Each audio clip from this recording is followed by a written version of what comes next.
the traditional rehab that I was doing as a collegiate athlete just wasn't quite up to snuff with the demands of what my goal was. And I was 9 months in, and I had been doing a handful of band exercises, and I was, throwing a baseball again, trying to get back on the mound, and I had no idea if I could do a push-up. And that was when it dawned on me, there's this gap between the rehab side of things and the performance side of things that I think PT has historically missed. My name is Mike Yasson, and I'm the owner of Big League Performance and Rehab. Yeah, sports were always a major part of my life growing up from the time when I was a small kid. And I think for me, the transition into physical therapy, it came when I was a sophomore in high school.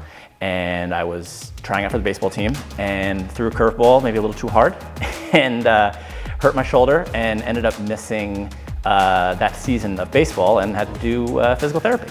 And that was when I realized that I probably wasn't going to be a major leaguer and needed to find something else to do with my life. I had been, since high school, I wanted to be a PT, knew I wanted to do that route, and during my summer before my senior year, I had interned with the Yankees for the first year in Scranton there, and then I worked at another high volume, in-network traditional orthopedic practice in Manhattan, and I couldn't have had two separate, more distinct experiences. And it really made me think, is this really the route that I want to go? Luckily enough, I was fortunate that the Yankees ended up offering me a full-time position within the organization. So I was able to get another year of strength and conditioning experience in and really see what that was all about. And it gave me opportunity to realize that, yes, I did want to do physical therapy, and that I also could still do the strength and conditioning stuff that I actually loved and enjoyed.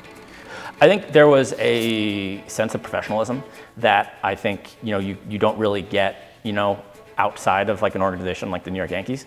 I think a lot of them, especially coming in as a 21, 22-year-old, they didn't know me from Tom. And so basically it showed me that even though I knew a lot about physical therapy, about strength conditioning, it didn't matter unless I showed them that I cared about them. And so it's that old cliche, people don't, care how much you know until they know how much you care. And so for me, I think that just made it, that's something that I've taken with me from those days to show that people want to, feel seen and cared about. And it's not just having the best treatment plan. I was, sleeping in hotels, living out of a suitcase. It was great. I think as I got older though, it hit me that I'd be on the go a lot, right? And at this time I was in a new relationship with my now wife. And that wasn't something that I wanted, to do while in a relationship. And then you factor in, there's a lot of stress. There's a lot of pressure on you to, keep players healthy, get them back quicker. And if they don't, then that's your job, right? So the job security is not fantastic. And then the compensation model is, historically not the best, especially in the minor league levels, because, they can get a lot of people to do those jobs. So as a result, you end up getting, the pay isn't great, the job security isn't great, and you're away from your friends and family. And so for me, as I moved into the later part of my 20s, I realized, all those things weren't necessarily the right fit for me at that time. And so that was where I said, instead of following, moving around the country, following people around, I'd rather have them come to me. There was a joke in the clubhouse amongst the guys about who were the major leaguers, who were the top prospects, and they would get this big league treatment. And that was where I came up with the idea for big league. Because I said, these guys are getting the big league treatment. I want to make sure I can bring that big league treatment to everyone else. I think it was always something that was on the radar. I think that was kind of always the thought, I would do this one day.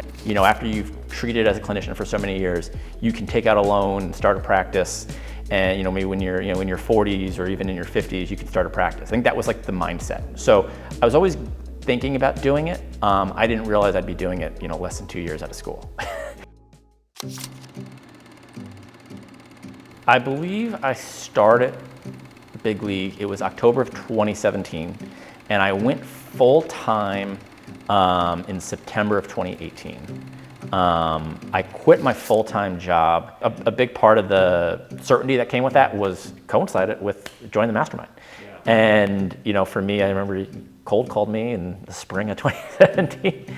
And, I ended up joining, and I remember my first call with Eve was when, he said, all right, what are you seeing a week? What are you charging? And, so within, a week, I had my game plan as to like the numbers I needed to hit to make it work for me as a, solo practitioner at the time. I don't think at first I truly understood what I was getting into. I thought I was just getting like, access to Danny Mattei. And then it really wasn't until that first live event where I was like, oh, there's a community here, and all these guys are doing exactly what I'm doing, and we're all in pretty similar stages of the business. And so that was where the light bulb clicked for me, and it just made sense to like, these are guys I can talk to in different parts of the country who are doing exactly what I'm doing, and it's just provided a nice comfort, whether it's on the message board or text chain or leaving a voice note for someone, or even, I've built some great friendships locally here through the mastermind of people that I can like just go get a drink with, and it's been super helpful to have that second community that I'm able to bounce things off of and find comfort in. And in a way, like when I started Big League, it kind of became my new sport. It was my new drive, my new obsession, where I wanted to consume, whether it was books or podcasts or other educational materials, about how to build this business. I think I just always grew to really appreciate that. I think I had a drive to like be the best PT, and then I was transitioning to how do I have the best business. And so I think that's, that kind of drive, that kind of focus, where I like treated it as my sport versus like more of a job, I guess. There's ups and downs to owning a business. Some days are gonna be awesome, some days are gonna be terrible. But keeping that even keel throughout the journey has really played out well for me here. And I think back to when I was a pitcher, when you're in the mound, you're taught not to show emotion, not to get too high, not to get too low. You don't show up your players, you don't call out teammates if they make an error. And I think taking that same approach and bringing it into the business has ultimately what's allowed me to be successful. At this point, I always say I'm unemployable. I've created a job, I've created a life for myself that I love. I make my own hours, I can come and go as I please. And at the end of the day, I'm able to make an actual impact. And I think this setting here at the end of the day really allows us to make a change in people's lives and in our community. I think if we're constantly running around like a chicken with our head cut off, treating 4 or 5 patients in an hour, we're not able to have the impact that we truly want to have when we went to PT school. Because we all got into this business to help people. And in those types of settings, you don't get to have that kind of change, and that's why we see these issues with burnout in our profession. And as a result, I think having the ability to really connect people and truly make a difference in their lives is really the best part. For us, community is our number one core value, because I want this to feel, again, like a welcoming space. I want people to feel calm, confident, and empowered when they walk in here. And if they are not, which is a common thing in the healthcare industry, we're probably not accomplishing our mission.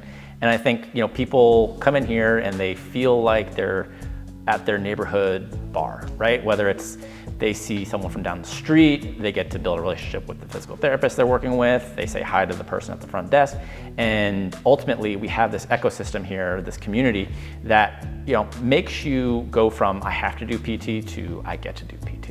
One of the golden rules in our house growing up was treat others the way you want to be treated, right?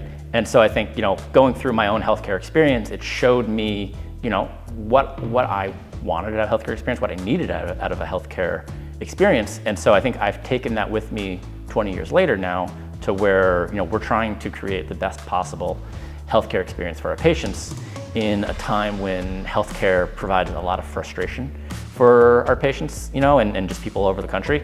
If we can be that one bright spot in their healthcare journey, that means we accomplished something.